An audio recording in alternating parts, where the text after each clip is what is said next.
ele tinha um prostíbulo. Imagina o Espírito Santo dentro desse homem transando com todas aquelas prostitutas imundas de Roma lá, porque você tinha prostíbulos só para os bispos, prostíbulos só para os cardeais, e o Alexandre VI e outros vão fazer um prostíbulo de luxo só para eles. Aí esse homem, totalmente longe do evangelho, totalmente longe, que é o cabeça da igreja, ele vai passar o Espírito Santo para a imposição de mãos de outro na frente. Imagina esses papas que são assassinos, são matadores, são guerreiros, que fazem traições, um papa assassina o outro. Imagina o Espírito Santo passando de um em um. Isso é quase blasfêmia, né? Então, você está literalmente dizendo que o Espírito Santo pode atuar em uma pessoa que não está salva, que já perdeu a salvação. Então, se você fala que o Papa... Lucas, tem como documentar todas essas... Se quiser, eu mostro. E ele tem razão.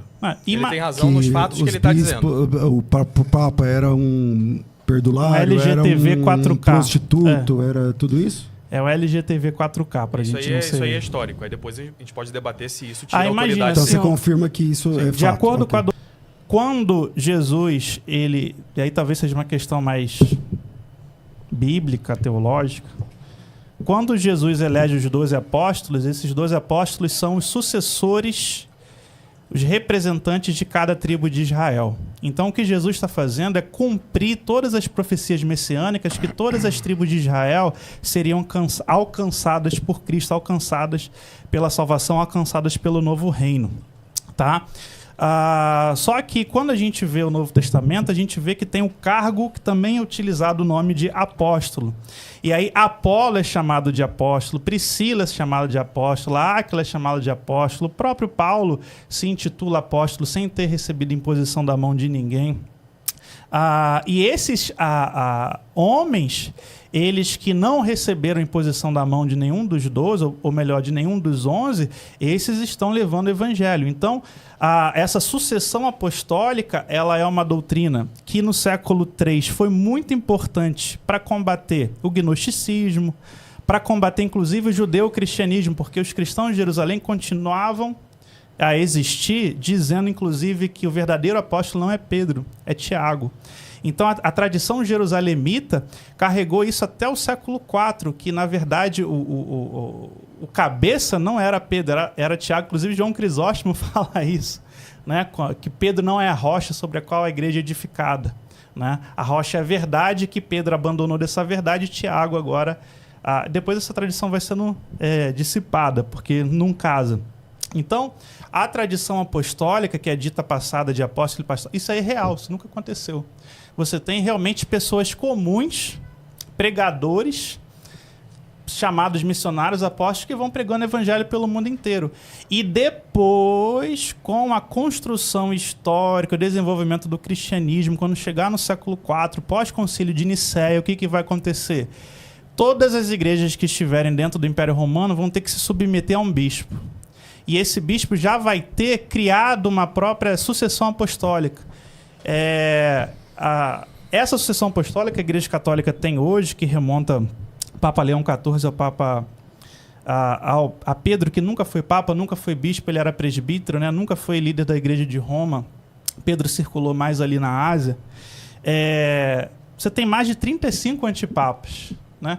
35 discordâncias. Inclusive, uma das bases da tradição apostólica, aquele que tem hoje ditado o livro Tradição Apostólica, que é o Hipólito de Roma, ele também é um antipapa, né? Você tem diversos cismas em Roma de papas modalistas que foram reconhecidos como papas e papas trinitarianos que foram expulsos e colocados como antipapas. Então, se a gente pega essa... E o que eu estou falando, gente, só para fazer um editorial aqui, eu não estou, por mais que pareça, atacando a Igreja Católica Apostólica Romana hoje. Eu escrevo com professores católicos, doutores em teologia, em história da igreja, eu atuo, trabalho com eles, e a gente está tranquilamente. O que eu ataco é esse radical tradicionalismo, que a gente vê esses influencers de internet utilizando textos do século XIX, principalmente textos desses cismáticos católicos franceses, que inclusive tem ordens aqui no Brasil, e que eles querem viver uma igreja católica que não existe mais, né? Eles querem viver uma seita, inclusive deles são seitas, né? Muitos deles, vocês veem aí os escândalos aí da Dom Bosco. E aí, esse jovenzinho que se acha católico, que se acha o último cruzado, ele pega dos piores para defender a fé católica. Só que a fé católica hoje, como eu falei, gente, cada vez mais a gente tem essa introdução, ou melhor, essa comunhão doutrinária com o protestantismo. Eu vou passar para o Ariel, mas depois eu quero voltar aqui com um documento católico escrito entre o magistério e a Igreja Metodista, falando exatamente sobre o papel da tradição. Sobre outro tema aqui que você colocou, que eu queria trazer, é sobre isso da imposição das mãos e sobre isso da sucessão apostólica não existir. Isso é uma coisa que foi mais posterior, né? Depois que já havia uma estrutura maior da igreja e tudo mais. Bem, então eu queria trazer com a Bíblia para todo mundo poder verificar em casa que essa prática de fato existia, que os apóstolos faziam assim. Primeiro nós vamos para 1 Timóteo, capítulo 4, versículo 14. São Paulo está exortando ali o Timóteo, né? Bispo de Éfeso, seu protegido, né? Ele está exortando a Timóteo e com essa exortação ele exorta a todos os bispos da igreja até hoje e a todos nós que de algum modo somos também pastores, né? Porque nós também temos esse sacerdócio comum, como o Lucas trouxe. Olha só o que ele fala aqui no versículo 12. Ninguém te menospreze por seres jovem. De tua parte, procura ser para os que creem um exemplo pela palavra, pela conduta, pelo amor, pela fé, pela castidade. Timóteo tem que procurar ter uma vida casta e santa. Então ele tem que se esforçar para isso. Até que eu chegue aí, dedica-te à leitura, à exortação e ao ensino. Não te descuides do carisma que está em ti. Agora a gente vem para uma coisa que está nele, ele não precisa se esforçar para ter isso.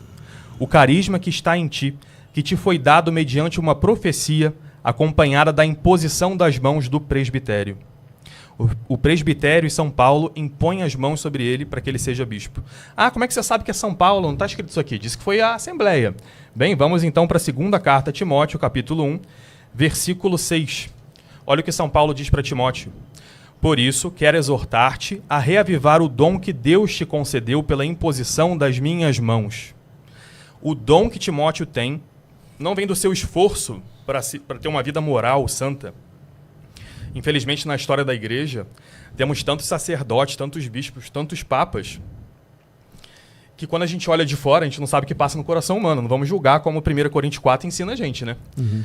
Mas a gente pensa que eles vão ser condenados ao inferno. Mas ainda assim, eles têm um dom, um carisma irrevogável para pregar a palavra de Deus, para não errar nas questões doutrinais quando eles estão no corpo da igreja, que é Jesus Cristo. E não é só aqui. Se a gente for para o primeiro capítulo da carta a Tito, versículo 5, olha só o que São Paulo fala, logo depois dele fazer aquela introdução típica das cartas de São Paulo, que é Paulo, servo de Deus, apóstolo de Jesus Cristo e tal.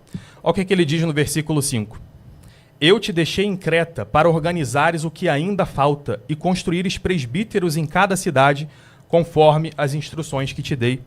Ele deixa Tito para organizar a igreja. A igreja é organizada e há a sucessão apostólica pela imposição das mãos. Capítulo 2, versículo 15. O que São Paulo diz aqui para Tito? É assim que deves falar, exortar e repreender com toda a autoridade. Que ninguém te despreze. Tito tem autoridade pelo carisma que foi imposto nele, pela imposição das mãos. Eu queria devolver a pergunta para o Lucas sobre os seus pastores, né? Eu não sei se você também é pastor, você não é pastor, né? Então, os seus pastores, ou eu achei bem interessante esse termo que você usou no início, né? Esses teólogos autorizados, de quem eles receberam a imposição das mãos e como isso chega até os apóstolos? Primeiro, a gente não tem nenhuma sucessão apostólica aí no que você está falando. Você está pegando uma ideia alienígena, a palavra, e está aplicando nela para tentar provar a sucessão apostólica. Por quê? Nenhuma igreja ela depende da... Vou melhorar aqui. Você não recebe o Espírito Santo de homens. Tá?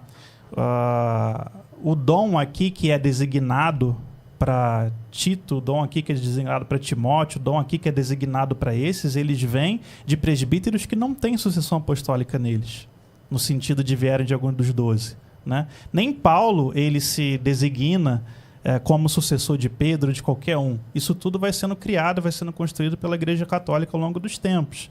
Né? Porque a gente precisava, no século III, fechar quem teria essa autoridade, porque realmente no século III a gente tem muita heresia, muita judeu-cristianismo, gnosticismo para tudo quanto é lado, montanismo. Então a Igreja Católica ela vai, não a Igreja Católica, né? As igrejas antigas, as igrejas pré-episcopais, elas começam a tentar criar uma ordem hierárquica que também não existia, porque você tinha mulheres presbíteras, você tinha diaconisas, e não tem como uma mulher, né, em que se encaixar nessa hierarquia pré-episcopal antiga. E só explicando o contexto histórico, a sucessão apostólica mesma, ela só consegue provar que tem algum apóstolo que vem isso vai sendo construído só depois do século V. Aqui no Novo Testamento, tanto que ele falou de Apolo, tanto que ele falou daqueles outros que eram seguidores de João Batista, quanto que ele está falando aqui do Timóteo e do Tito, é a prática antiga, tá, de imposição de mãos para dons. Não é imposição de mãos para você criar papas, nem para criar bispos. Esses presbíteros, Paulo vai falar, né, que o que estava profetizado para Timóteo vem da avó dele, da avó e da mãe.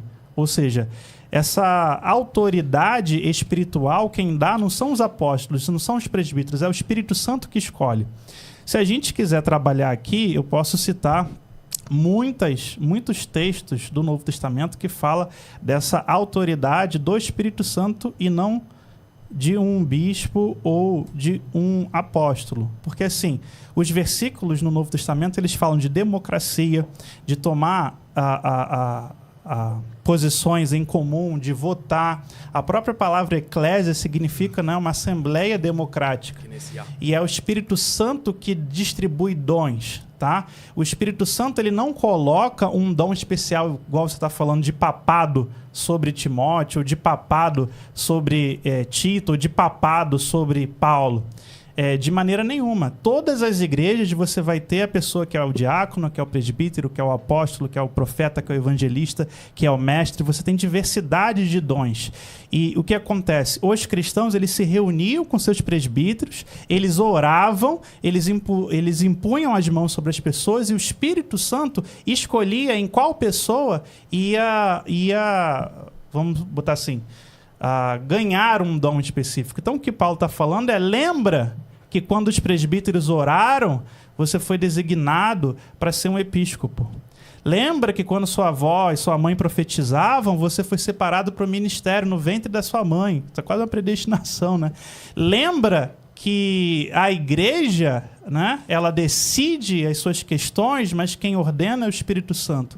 A grande questão aqui é que o Ariel está trazendo uma visão antiga da Igreja Católica, que talvez nem seja a visão hoje da Igreja Católica, que quem manda na igreja, quem ordena os dons, quem faz tudo, é o Espírito Santo, não são os homens. Não tem uma sucessão apostólica que vai ordenar, que vai distribuir. Imagina o Papa, chefe, cabeça da igreja, sei lá, vamos botar os papas aí do Renascimento. Ele tem o Espírito Santo e está transando com um adolescente, está transando com um sobrinho, está praticando sodomia, e aí esse homem tem o Espírito Santo dentro dele e passa para outro. Imagina um Alexandre VI, assassino, cruel, matador, dizer que ele recebeu o Espírito Santo, ele comprou todo o colégio cardinalato, que ele era um dos homens mais ricos da Espanha, e vai comprar todo o colégio cardinalato. Ele tinha um prostíbulo. Imagina o Espírito Santo dentro desse homem transando com todas aquelas prostitutas imundas de Roma lá, porque você tinha prostíbulos só para os bispos, prostíbulos só para os cardeais, e o Alexandre VI e outros vão fazer um prostíbulo de luxo só para eles. Aí esse homem, totalmente longe do evangelho, totalmente longe, que é o cabeça da igreja, ele vai passar o Espírito Santo para a imposição de mãos de outro na frente. Imagina esses papas que são assassinos, são matadores, são guerreiros que fazem traições, um papa assassina o outro. Imagina o Espírito Santo passando de um em um, isso é quase blasfêmia, né? Então, você está literalmente dizendo que o Espírito Santo pode atuar em uma pessoa que não está salva, que já perdeu a salvação. Então, se você fala que o Papa... Ô, Lucas, tem como documentar todas essas... Tem, eu mostro. E ele tem razão. Ele tem razão nos fatos que ele está dizendo. O Papa era um perdulário, LGTV era um 4K. prostituto, era tudo isso? É o LGTV 4K, pra gente não ser... Isso aí é histórico. Aí depois a gente pode debater se isso tira imagina, autoridade. Então assim, você confirma que isso é fato. De acordo com a Ok. doutrina católica, um LGTV 4K perde a salvação, vai para o inferno. Mas mesmo assim o Espírito Santo está nele para passar a autoridade papal pro da frente, né? Aliás, assassinato, né, cometer crimes, desde dos acordos doutrinários teológicos antigos, você é expulso da igreja, você é excomungado se você é um assassino.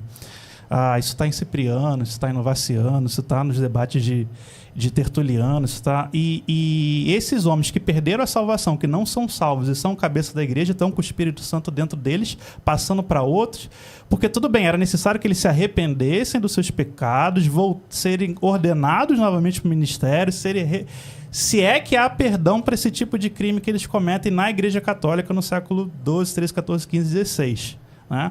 Então, você está dizendo que o Espírito Santo passa por pessoas não salvas, pessoas que estão no inferno, pessoas que foram para o inferno. Você falou isso aqui no início, e depois eles transmitem isso para outros, porque a igreja diz que sim. Ok. Vamos lá, tá com você, Ariel. E aí, não vamos ter intervalo então, vamos continuar direto, né? Vamos continuar aqui. A primeira coisa aqui que você... comentou, não, vou pela última, né? Que é que tá mais fresquinha, que é sobre um Papa que é pecador. Como é que a gente pode achar que ele tem realmente a presença do Espírito Santo? Que ele pode impor as mãos sobre os outros? Então vamos fazer uma coisa diferente agora, vamos para a Bíblia, para o Antigo Testamento, porque as Escrituras sempre têm um sentido moral para nós, o Antigo Testamento não caiu. E vamos para 1 Samuel, capítulo 26, versículo 7. O que acontece aqui? Nós temos o rei Saul, que era um rei parecido com esse Papa. Era um rei que não seguia a vontade de Deus. E o que acontece é que Davi tem várias oportunidades de matar a Saul e ele não o mata. Por quê? Porque ele respeita o carisma que está nele por causa do profeta Samuel. Vamos ler 1 Samuel 26, versículo 7. Davi e Abishai dirigiram-se de noite até o acampamento e encontraram Saul deitado e dormindo ali, com sua lança fincada no chão à cabeceira. A propósito, eu convido todos a lerem 1 Samuel, a lerem o profeta Jeremias, porque a nossa igreja, tanto a católica quanto os protestantes, os evangélicos, tem esquecido de que nós precisamos de salvação e que Deus salva o seu povo, não somos nós que salvamos a igreja.